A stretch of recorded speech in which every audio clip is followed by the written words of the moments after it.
Episode 12. The Baron's Invitation.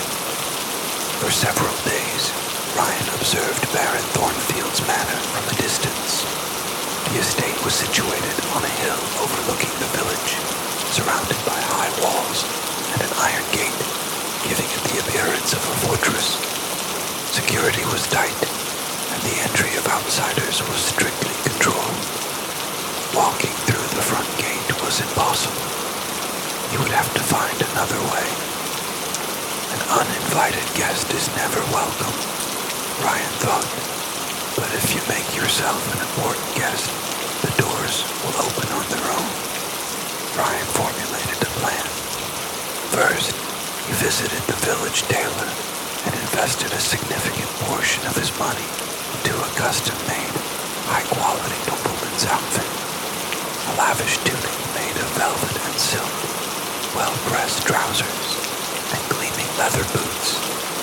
In an instant, he transformed from a wandering bard into the young master of a storied southern family. Next, he sought out Boren, who was, as usual, surrounded by children, boasting of his heroic deeds. "Sir Boren, I need to have a word with you," Ryan said, pulling him aside. "What is it, Rian?" "I require your assistance. Tonight, we're going to be invited to Baron Thornfield's manor." "Invited? Did the Baron summon us?" "No. We're going to make him summon us," Ryan said with a grin, and explained his plan. That night, the largest tavern in Silver Creek was thrown into an uproar. A flamboyantly dressed nobleman, Ryan, and his giant bodyguard knight, Boren, had suddenly appeared and bought a glass of the finest wine for every person in the establishment. Once all eyes were on him, Ryan cleared his throat and announced in a booming voice, "I am Ryan de Valois, heir to the storied de Valois family of the South. And this is my loyal knight, Sir Boren, the Knight of the Holy Sword." He deliberately emphasized Boren's new title. The story of their adventure in the Shadowwood had already spread from the children to the adults of the village. At the words, "Knight of the Holy Sword," a murmur went through the crowd. Ryan, enjoying their reaction, continued. "While traveling through these lands, we heard of the great renown of your ruler, Baron Thornfield. We have come to see for ourselves if the minerals in this region are worth investing in, and to discuss business with the Baron himself." His voice was filled with confidence. De Valois was the family name of a fallen noble he had once swindled. He was certain that one of the Baron's spies would be mixed in with the tavern crowd. His prediction was accurate. As soon as Ryan finished speaking, a man who had been drinking quietly in a corner slipped out of his seat and exited the tavern. Ryan watched him go with a satisfied smile.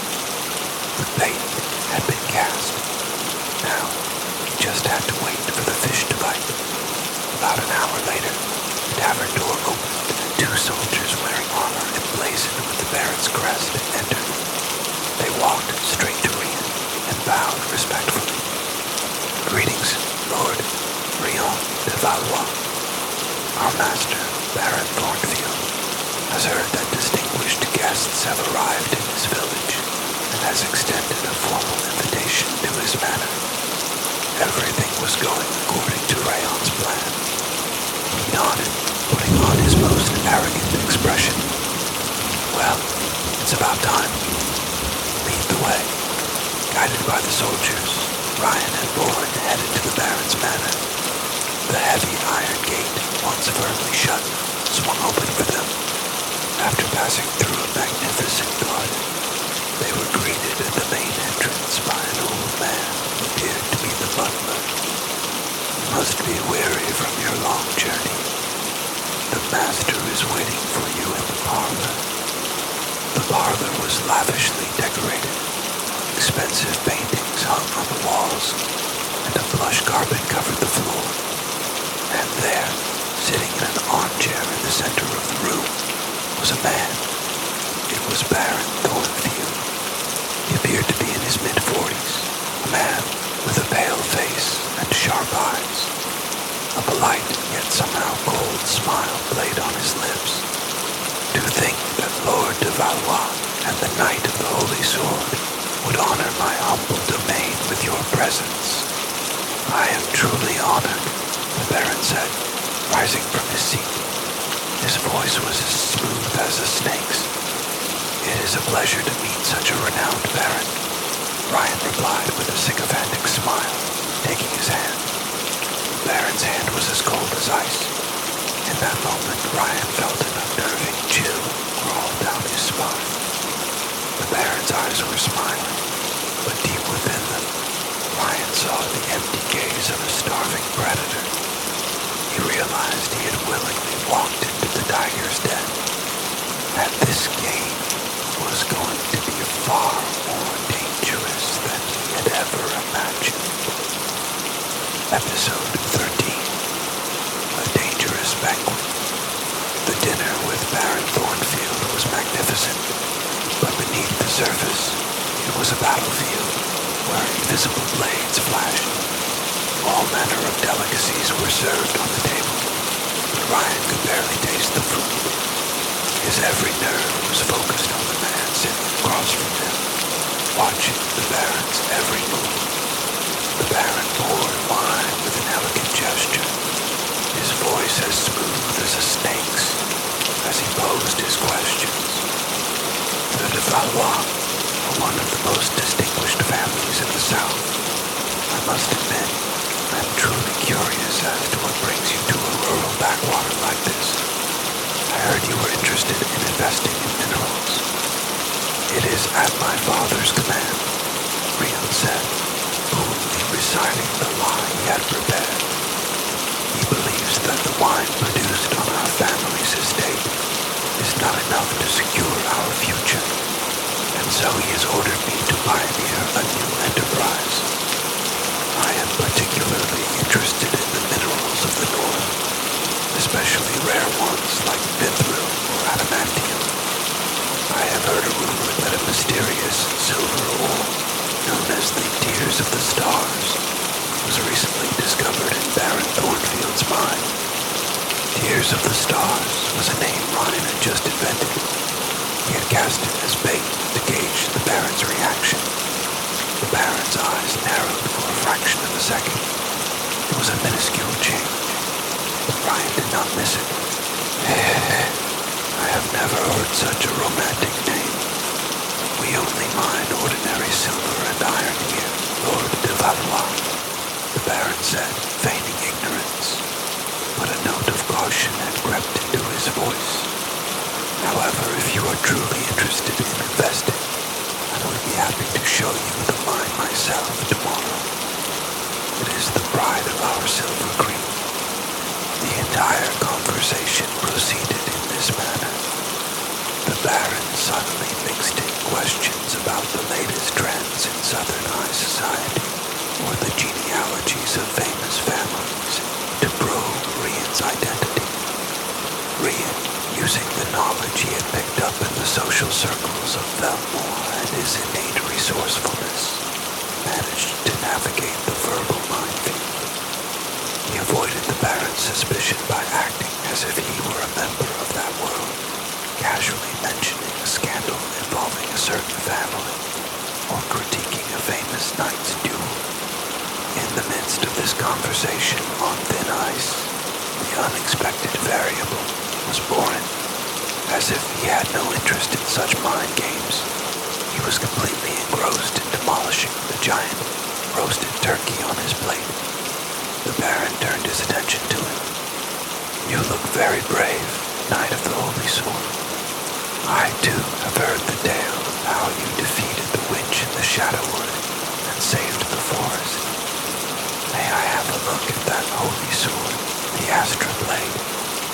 Warren swallowed a mouthful of food and answered proudly, Of course, I would never have realized this sword's true power if it weren't for my friend, Ryan. He drew the sword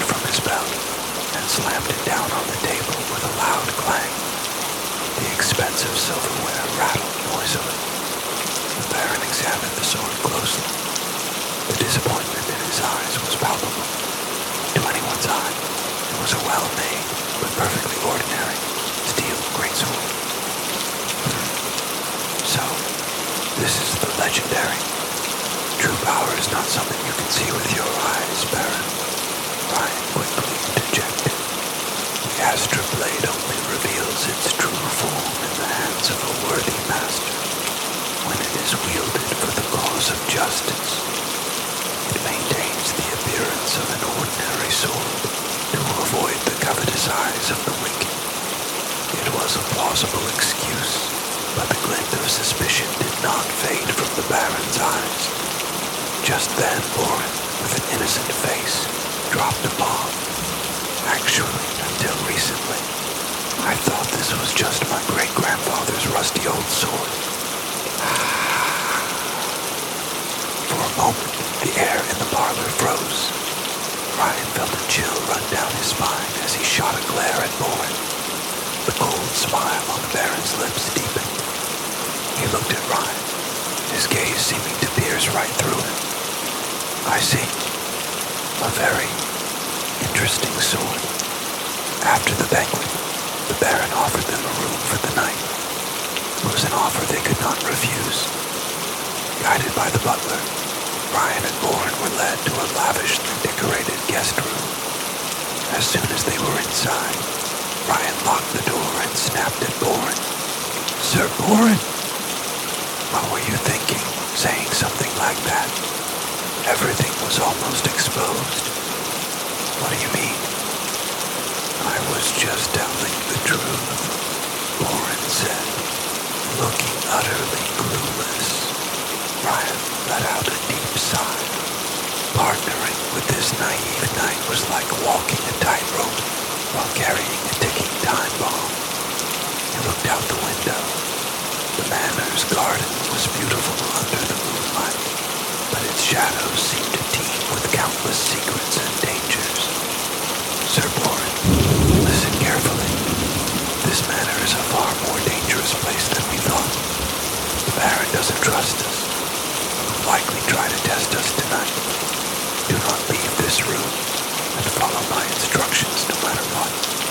Understand? I understand, Ryan, Boren said, finally seeming to grasp the gravity of the situation. He nodded with a solemn expression. Ryan did not lie down on the bed.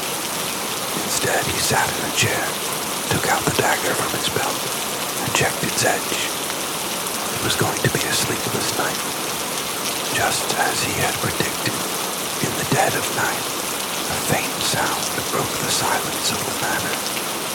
It was not footsteps, nor the wind. It was a pained scream, seeming to well up from the very depths of the manor itself.